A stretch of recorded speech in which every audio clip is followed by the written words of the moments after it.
Thank you so much for giving me the time. I do really, really appreciate it. It's a pleasure to speak to you.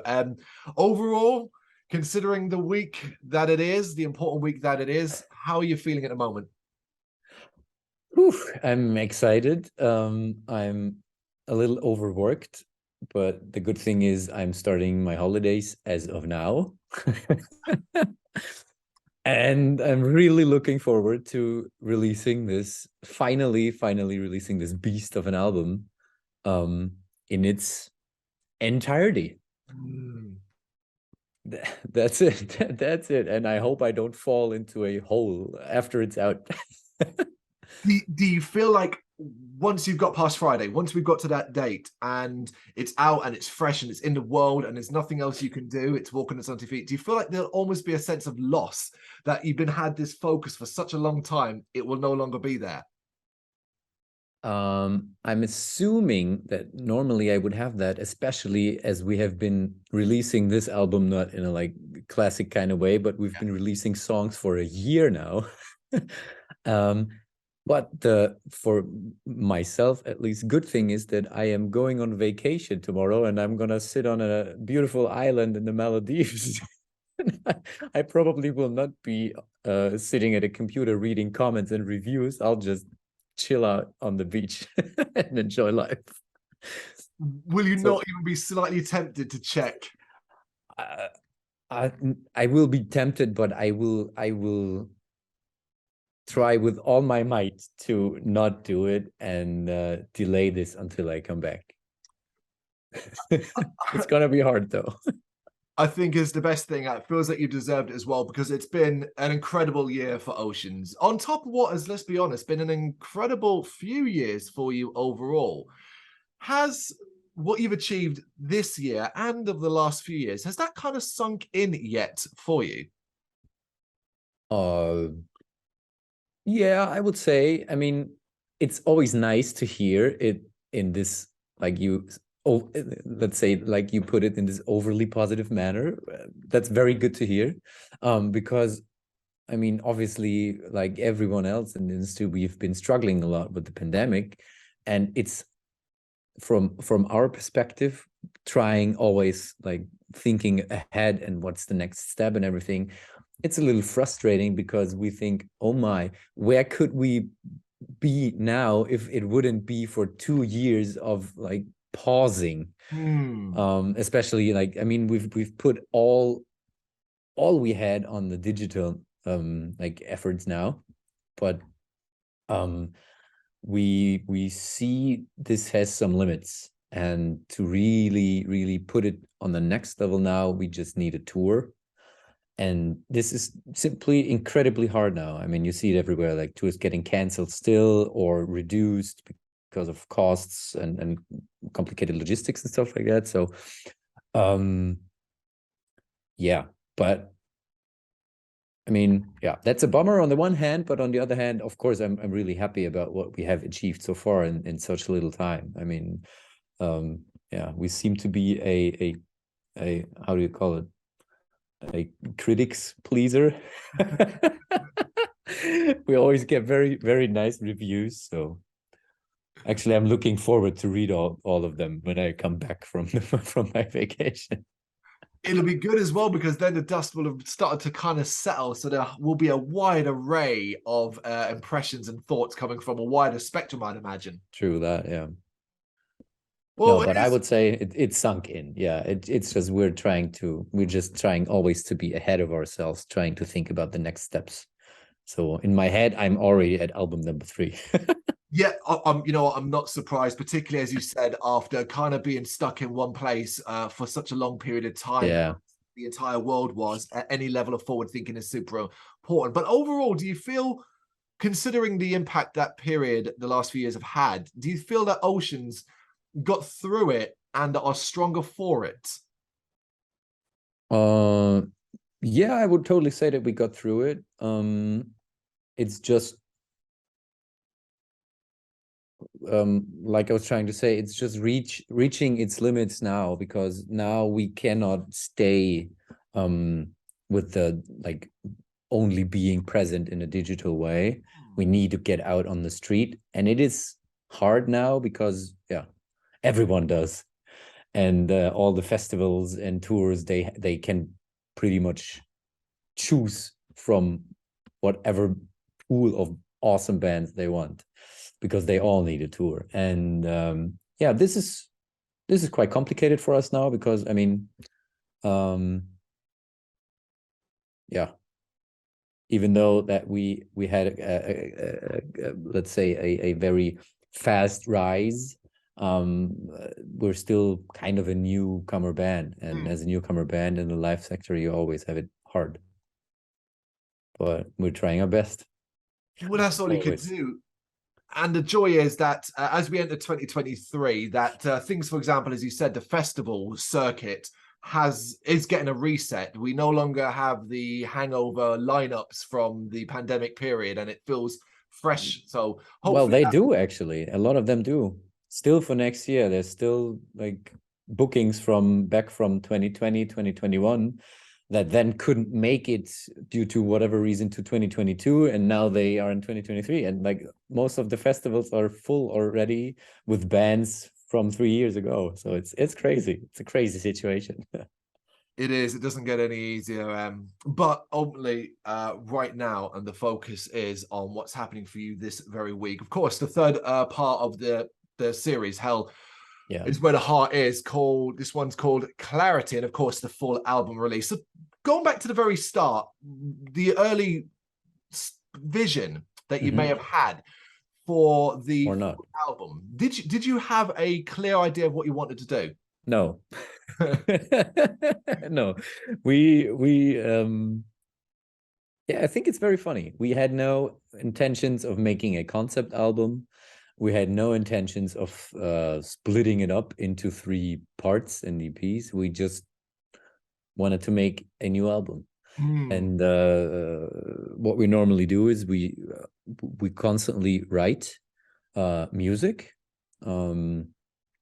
And when we put together an album, we put a lot of effort in, because we have a lot of songs that go into different directions. We put together a lot of genres. We always try when we compile them into an album, so to say, that it feels round, that it doesn't feel like a compilation of songs that are not really connected to each other. The whole thing needs to be rounded, and well, it just has to feel like one thing, you know.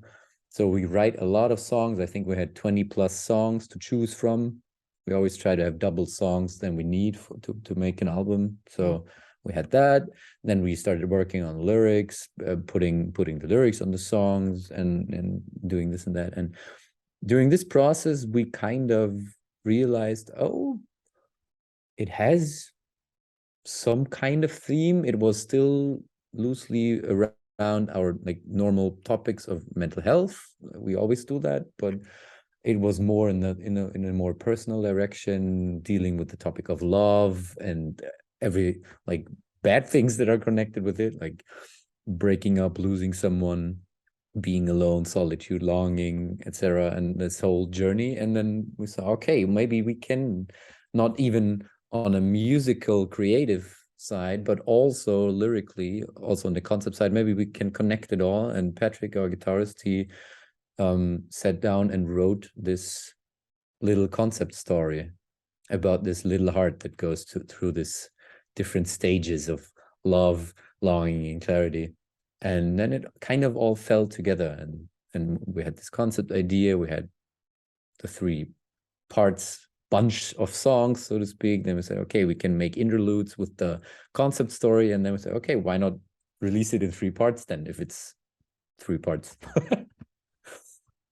What was the label's reaction to this whole, we want to split it down to 3 EPs?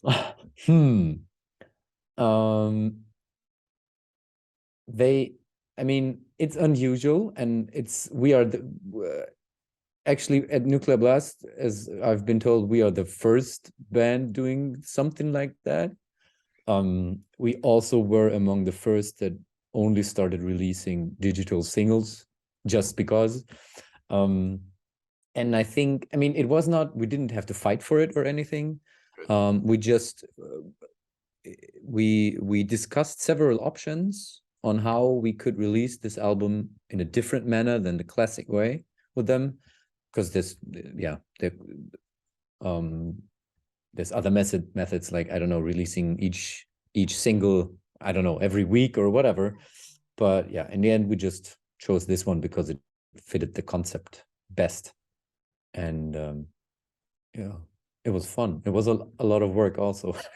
Yeah, I imagine as well. I mean, and it is so satisfying that it's not just the release of the EP at the end of the week, it's the full album experience. So if you know, Yeah. a person who may not have heard part 2 or part 1 can hear the whole thing in one complete flowing thing, which brings me kind of to the next question. And you talked about difficulties, and I kind of want to know what some of the challenges were when it came to the narrative flow and the music flow when you're spreading it out across 3 EPs. Did you find any particular area more challenging than any other? Creatively, not really, to be honest. It just, like I said, it just fell into place so perfectly that it felt very effortless, actually. And yeah, and I think the EPs on their own work, they just tell their own little part or fraction of the story. And this is, I find it totally amazing. Like they work on their own, but when you put it, the 3 of them, when you put them together, it's a totally different experience. I've been telling this all week. I listened to the whole album in its entirety about like 1 or 2 weeks ago for the first time in maybe a year or something, and it felt so crazy. I got like goosebumps all over when I came to the end, because I think going through this whole journey that we unintentionally created, it just intensifies the emotions even more. And in the end, it gets so dark and desperate, and it just left me speechless, honestly. And I think this is a very cool thing, and I'm very proud that we achieved this, even though it wasn't planned in the beginning, but yeah, it happened, and it's a very cool thing. So yeah, and of course now we have the physical release as well, so I'm really happy that people can now, like, if you're like collecting, then now you have the chance to get a vinyl or a CD. Yeah, I really want to echo what you said as well. Considering it's your work and you've got that much passion for it, what you described, it kind of got a reaction from me because I've followed along with this journey EP by EP. So Cool. when it came to getting the promotion and to work on the review, I thought separate the third part first, hear that in its own, and then maybe do the whole album. And you described it as sounding like its own thing, the complete album. And the reason why I kind of went like that was like, that's exactly how I felt. It was such a experience after Yeah. 3 EPs. Yeah. And I mean, this brings the music nerd out, I guess, in me. I mean, on the one hand, we're like very modern. We try to adapt the metal music more to the streaming reality that we have by putting out singles and EPs and all this like more short, more snackable kind of creations. But if you really take the time now and listen to the whole thing, I mean, to be honest, yeah, who listens to a whole album start to finish still? Maybe we do, but we're probably above 30. Yes, I think.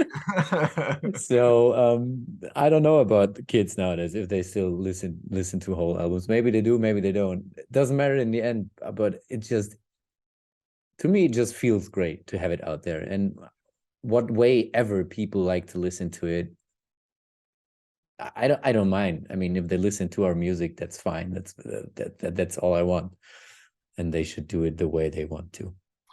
They're listening nonetheless. That is the most important thing. The title, clarity, it's an important word, and I think one needs only to hear the introduction on this new EP to understand where you're coming from in regards to that. However, I wanted to ask, what does clarity mean to you through the context of the music? Well, we have we have this kind of epiphany, to use a big word, that in the end, we have the title, Hell is Where the Heart Is, and the idea, it all originated from a very, let's say, pessimistic and very dark thought. That is, hell, not in a biblical kind of way, but just in a metaphorical way, can only emerge for you if you put your heart into something. If you don't care about, let's say, a person, then this person cannot really affect you emotionally, because you just don't care. But as soon as you open up and you put your heart into something, may it be a person, a relationship, a project, whatever, then it gets power over you, and it can make your life hell. And this is what started the whole, this was the idea behind the album title and everything. So it's very dark, it's very negative. But then in the end, going through this whole journey, we realized that, okay, love can be hell, but it's intertwined. You cannot disconnect them both. So where, if there's no love, there's no hate. It's always both. So it's kind of, the one cannot exist without the other, and it's kind of, it's tragic, but I also find it very beautiful and soothing in the end. I guess that's the romantic in me. So in the end, I always so the bottom line is, yeah, I mean, what's the solution then? Don't open up to anything. Like, put your heart into a steel box and don't open up so you don't get hurt. No, that's not how you can enjoy life to the fullest. You have to open up, and you're gonna get hurt, and it's gonna leave scars, and life's gonna be hell at some point. But if you don't open up to those things, then you will also not be able to experience the most beautiful parts of life and the most joyful parts. And this is kind of the clarity that comes in the end, to me. Incredible. It's very much you, because of course your music and subjects you talk about have had profound impact on many people. I know one personally who cites We Are Not Okay as speaking directly to him and helping him. So thank you for that. But how, I have to ask, considering the amount of people who have reached out and said things like this too, how do you handle that kind of praise? I mean, it's of course amazing when people come to us and say, and it happens a lot, we get really a lot of messages like that people say, okay, thank you so much, your music has helped me go through like really difficult times. I think this is a message that a lot of metal bands, or bands in general, artists probably get, because music has this power. But at least I think to believe that for us, and when I read the messages, I have this feeling very strongly, it goes a little further, because people really open up about sometimes horrible struggles, mental health issues, problems, like really heavy depression, being heavily suicidal and stuff like that. And they tell us stories that are very hard to read, and then tell us that the music helped them, and that the message helped them, and that they feel understood, and that they see themselves in the lyrics, and they recognize, okay, they are not alone in this, and it gives them hope. And it's so satisfying to hear that, because this is what we wanted to do before we even released our very first song. This is what we planned the band to be, and it worked out, and it is very satisfying, and I'm very happy that it is that way. But of course, I always tell people that neither me nor any in the band nor we can replace like professional help. So if you need that, if one needs, like, if you're suicidal or having heavy depression or whatever, then you need to seek help by a professional, by a psychiatrist or a therapist, or at least speak up to friends and family, and don't try to solve it on your own. So this is the other side of it. So we're not here to heal it. We're just here to raise awareness. And that is an incredibly important thing, and should not be understated. You're absolutely right. Though that desire, considering what Oceans is, and the desire to speak from your heart and soul, comes obviously then with an expectation, particularly as you genre bend and experiment and create some musical mayhem. How do you balance the two for you as a group? I like musical mayhem. That's a good description. What was the question? How do we balance this as a group in the band? The desire to speak from the heart and soul with that expectation of the experimental side. I mean, the one thing we're totally in line in the band, we all four of us totally agree that the only thing that we want to talk about are those topics that speak from the heart, that are just relatable, that are real. We are just not a band that will start making an album about, I don't know, fantasy creatures, or battles, Vikings, whatever. Not that this is in any case bad whatsoever. This is just not what we're gonna do. Musically, and like regarding this musical mayhem, it's not that easy, because the four of us come from very, very different loves for genres, I would say. So yeah, this is not always easy, but this also makes this cocktail of different things in the end. So each of us brings his own, I mean, I bring the new metal part mostly. Patrick brings a lot of the like mainstream stuff. Thomas, our bass player, he is more of the on the heavy side. He wants to see the death metal. He wants to see the blast beats. He likes to have those songs with the weird structure that don't follow this like mainstream pop chorus verse thingy. And then JF, our drummer, he likes a lot of the progressive stuff, so he brings in with his drumming a lot of weird things that I don't understand. and I guess, yeah, and sometimes we fight, but in the end we always make sure that what we put out, that every one of us stands behind it. And so far this has always been the case. We haven't released a song where someone says, ugh, I really feel uncomfortable putting my name behind it. So, and this is important for us. But of course, I mean, that genre bending, experimentation, and doing what you want to do, there are a lot of ways to describe Oceans to a person. All of them fit or none of them fit. That's why I've kind of come to it, which gives me the impression that an important aspect of Oceans is also to keep listeners on their toes, e.g., you can expect certain things from you, but also expect nothing. That whatever you release might be completely different to what you released before. That's very good. Am I in the right ballpark with that kind of description? Yes, absolutely. That's 100% what I try to do when I write songs. Not always, not in every song, but in a lot of them. And it's so fun. It's so fun to sit there and write a song like Home, for example, which is a totally, I don't want to say radio friendly, but a very catchy mainstream metal song that only has clean singing and nice melodies. And then we're 2-3 minutes into the song, and we just couldn't help ourselves. We just had to, at least for 20 seconds or something, we just had to go nuts and put in a blast beat and just say, okay, fuck you. This is not what you might have expected, but this is going to happen now. And then we're going to go back to the pop song. And it's so fun to write like that and trying to surprise people.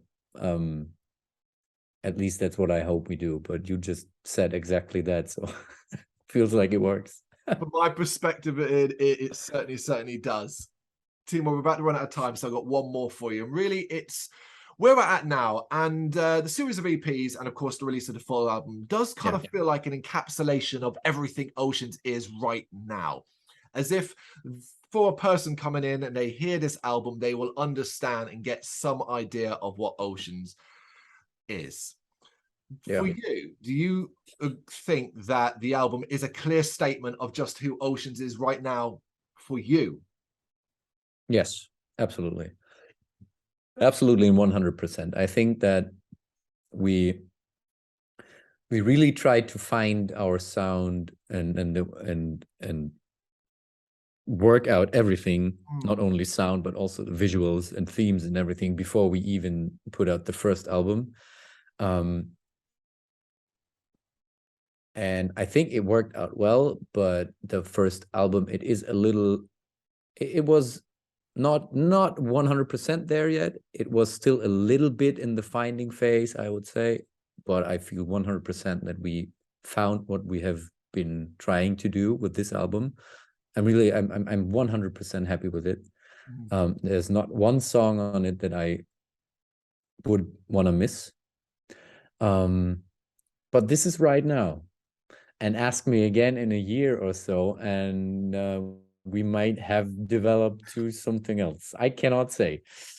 I don't think so, but I am sure that we will at least try to add one new ingredient to the mix. I wouldn't even want you to say. A year is a long time of music, and you are a musician artist. I expect you to do your own thing, and we shall see and be there along for the ride. But for now, November 25th, the full album is out, the third part of the EP. It is an incredible album. Timo, thank you so much for taking the time to do this. I really appreciate it. Thank you very much for having me. It was a pleasure. Thank you very much for watching. If you liked what you saw, please help us out by giving us a thumbs up and hitting that subscribe button. If you really liked what you saw, consider donating to keep the website and channel running by buying us a coffee via our coffee page or picking up some merch from our Big Cartel store. You can check us out on gbhbl.com as well as via our social media, Facebook, Instagram and Twitter, as well as listen to our interviews via SoundCloud, Apple Music and Spotify. Just search for GBHBL. Games, horror and heavy metal. What else is life for?